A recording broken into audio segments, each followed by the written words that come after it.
আজিৰ দিনটো NLFBৰ কাৰণে আৰু সকলোবোৰৰ কাৰণে দুখৰ দিন বুলি মই ক'ব বিচাৰিছোঁ, কাৰণ যোৱা বিয়লি 6 বজা সময়ত আমাৰ কোকৰাঝাৰৰ স্থিত চান্দামাৰী NLFB ডেজিগনেটেড শিবিৰত অসম পুলিচৰ কেইজনমান ব্যক্তিয়ে যাই কিনে আমাৰ এই বৰ্তমান থাকি থকা শিবিৰখন খালী কৰিবৰ কাৰণে নিৰ্দেশ দিছিল গৈ। এইটো আমি দুখ প্ৰকাশ কৰিছোঁ, কাৰণ অসমৰ চিফ মিনিষ্টাৰ হেমন্ত বিশ্ব শৰ্মা ডাঙৰীয়াদেৱে আমি যেতিয়া জংঘললৈ আছিলোঁ, এইটো সময়ত তেখেতে আমাক অভাৰফোনেদি কথা পাতি আমাক তেখেতে উভতাই আনিছিলে যে আপোনালোকৰ যি সমস্যা আছে এই সমস্যাবোৰ আমি শান্তি আলোচনা মৰ্মেৰে সমাধান কৰিম বুলি। সেয়েহে আমি তেখেতৰ ৰিকুৱেষ্টটো অনাৰ দি আমি উভতি আহি শান্তি প্ৰক্ৰিয়াটো বজাই ৰাখিবৰ কাৰণে আমি কোকৰাঝাৰৰ চান্দামাৰী NLFB ডেজিগনেটেড শিবিৰ আৰু ওদালগুৰিৰ সোনাই NLFB ডেজিগনেটেড শিবিৰত আছিলোঁ। কিন্তু যোৱাকালি অসম পুলিচে যি ধৰণে আমাক ব্যৱহাৰ কৰিলে এইটো খুব দুখ লগা কথা, কাৰণ আমাক এনেকুৱা শিবিৰৰ পৰা শিবিৰখন খালী কৰিব দিয়াটো বহুত ভাবিব লগা কথা হৈছে। আমাক অসমৰ চিফ মিনিষ্টাৰ নিজেই স্বয়ং যেতিয়া আমি তেখেতৰ লগত গুৱাহাটীত মিটিং পাতিছিলোঁ, এইটো সময়ত তেখেতে কৈছিলে যে আপোনালোকে ওদালগুৰিত এটা আৰু কোকৰাঝাৰত এটা কেম্প বহাই কিনে থাকিব পাৰিব বুলি। তো আমি আশা ৰাখিছিলোঁ বা আশা কৰি আছিলোঁ যে তেখেতে দিয়া কথাবোৰ আলোচনাৰ মাজেদি সমাধান কৰি দিব বুলি। কিন্তু আজি আমি দেখিবলৈ পাইছোঁ তেখেতে আমাৰ যি সমস্যা এই সমস্যালৈ কোনো এটা ৰেছপন্স দিয়াটো আমি দেখিবলৈ পোৱা নাই। তো মোৰ এটাই অনুৰোধ, আমি যেনেকুৱা আছোঁ তেনেকুৱাই আমাক থাকিবলৈ সুবিধাটো দিব লাগে। যেনেকুৱা আমাৰ NLFBৰ ইমান এটা ডাঙৰ ডিমাণ্ডো নাই, আমাৰ পৰা বহুত ডাঙৰ ডাঙৰ ডিমাণ্ড তেওঁলোকে আঁকোৱালি লৈ সমাধান কৰি দিছে। এই যোৱা কেইদিনমান আগতে আলফাৰ কেইজনমান গ্ৰুপে দিল্লীত যাই কেনে পিচ এগ্ৰিমেণ্ট কৰিলে গৈ। তেনেকুৱাই আমাৰ বহুত এটা এক্সাম্পল আছে। DNLৰ লগত কথা পাতি তেওঁলোকৰ সমস্যাবোৰ সমাধান কৰি দিলে, আৰু আদিবাসীসকলৰ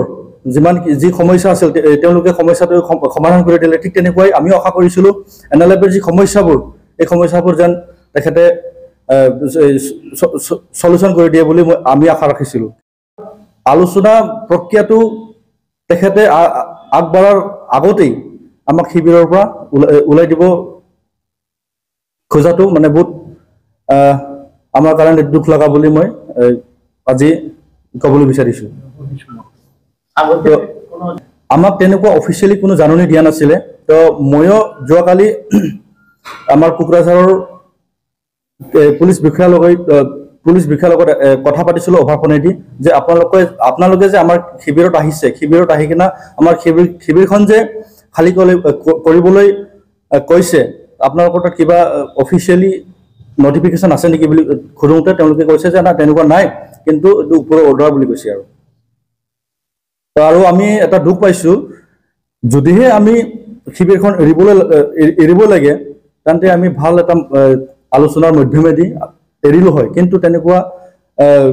ৰাতিৰ মাজত যাই কিনে আমাৰ ল'ৰাকেইটাক শিবিৰৰ পৰা ওলাই যাবলৈ দিয়াটো বহুত দুখ লগা কথা, আৰু আমাৰ ল'ৰাকেইটা বহুত দুখ পাইছে, লগতে আমাৰ সকলো লিডাৰকেইটা এইটো দুখ প্ৰকাশ কৰিছে। টাৰ্গেট আমাৰ আগতে যি আছে এতিয়াও এইটোৱে আছে যে আমাৰ যি সমস্যা এই সমস্যাটো CMে আমাৰ লগত কথা পাতি সমাধান কৰি দিব লাগে বুলি মোৰ এটাই অনুৰোধ। এইটোৱে কেডাৰ বুলি ক'লে আমাৰ যেনিবা পুলিচৰ লিষ্টত বেলেগ, আৰু আমাৰ তাত এতিয়া আছে বেলেগ, আৰু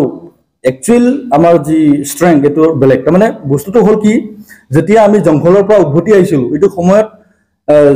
যেতিয়া আহিছিলোঁ এইটো সময়ত আমি যিমানজন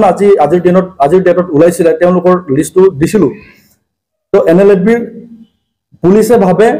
NLFBত ইমানখিনি ল'ৰা আছে যিমানখিনি আমি প্ৰথমত দিছিলোঁ কিন্তু NLFBৰ কেছতে NLFBৰ কিছুমান লিডাৰ বা কিছুমান কেডাৰ তেওঁলোকে জেল খাইছিলে কিন্তু পুলিচৰ লিষ্টত এই যোনে জেল খাইছে তেওঁলোকৰ মানে লিষ্টটো নাই কিন্তু কেছটো খাইছে জেল খাইছে NLFBৰ কেছতে কিন্তু তেওঁলোকক NLFB বুলি মানি লোৱা নাই তো এনেকৈ আমাৰ টোটেল ষ্ট্ৰেংথটো আছে 600 এইটোৰ ক্ষেত্ৰত কিয় থাকিব নাপায় এইটো তেওঁলোকে আমাক স্পষ্ট কৰি দিলে ভাল হয় কাৰণ আমি যোৱাত 4 বছৰ এতিয়া ৰানিং হৈ আছে 4 বছৰ ধৰি আমি কেম্পতে আছো তো এইটো যেতিয়া আমি প্ৰথম থাকিছিলোঁ এইটো সময়ত তেওঁলোকে ক'বলৈ কিয় পৰা নাই এইটো কথা আজি 4 বছৰ পিছত বা 4 বছৰ হৈ থকা মাজতে এই কথাটো কৰ পৰা টপকি আহিলে আমি এইটো মানে তেওঁলোকে এই কথাটো আমাক স্পষ্ট কৰি দিয়ে বুলি মই অনুৰোধ কৰিছোঁ এইটোতো পুৰা ক্লিয়াৰ এণ্ড কাট কথা যে এইটো মানে পুলিচৰ নিৰ্দেশ নহয় এইটো ৰাজনীতিৰ ষড়যন্ত্ৰ বুলি আমি ক'বলৈ পৰা যায় এইটো আপোনালোকক প্ৰেছাৰ কৰা হৈছিল নেকি আপোনালোকৰ সংগঠনটো ডিছপেন্ড কৰিব আচ্ছা হয় আমাক মাজতে বহুত প্ৰেছাৰ দিয়া হ'ল মেণ্টেলি ফিজিকেলি বহুত লাইনৰ প্ৰেছাৰটো দিয়া হৈছে যে আপোনালোকে 2 লাখ টকা লওক যেনেকুৱা বখৈ 2 লাখ টকা লৈ এতিয়া বহি আছে তেনেকুৱা আপোনালোকেও 2 লাখ টকা লৈ কেনা আপোনালোকৰ ডিমাণ্ডৰ পৰা সাইড হৈ নিজৰ ঘৰত থাকক বুলি কৈছিলে কিন্তু আমি ক'লো যে আমাৰ যি সমস্যা এই সমস্যাটো 2 লাখেদি মানে সমাধান নহয় তো আমাৰ যদি সমস্যাটো সমাধান কৰি দিয়ে তেন্তে আমাক 2 লাখো নালাগে 4 লাখো নালাগে বা আপোনালোকে যিমান টকা দিয়ে আমাক ইমানখিনি টকাও নালাগে কিন্তু আমাৰ যি সমস্যা আছে সমস্যাবোৰ সমাধান কৰি দিয়ক সমস্যা হিচাপে আমি ফাৰ্ষ্ট প্ৰায়োৰিটি হিচাপে লৈছোঁ যে NDFBৰ ফাউণ্ডাৰ চেয়াৰমেন ৰঞ্জন ডেমেৰে তেখেতক জেলৰ পৰা ৰিহা কৰি দিয়ক কাৰণ তেখেতে বিটিআৰ শান্তি চুক্তিৰ এজন ছিগনেটৰী যদি জেলত থাকিব লগা হয় লগতে তেখেতৰ লগতে 63 65 সামথিং তেনেকুৱা আছে কেডাৰ এতিয়াও জেলত বন্দী হৈ আছে আৰু এটা লেটেষ্ট কথা হ'ল কি NLFBৰ সেনাধ্যক্ষ এই তেখেত M বাথা তেখেতও এতিয়া জেলত আছে তো আমাৰ এটাই অনুৰোধ আমাৰ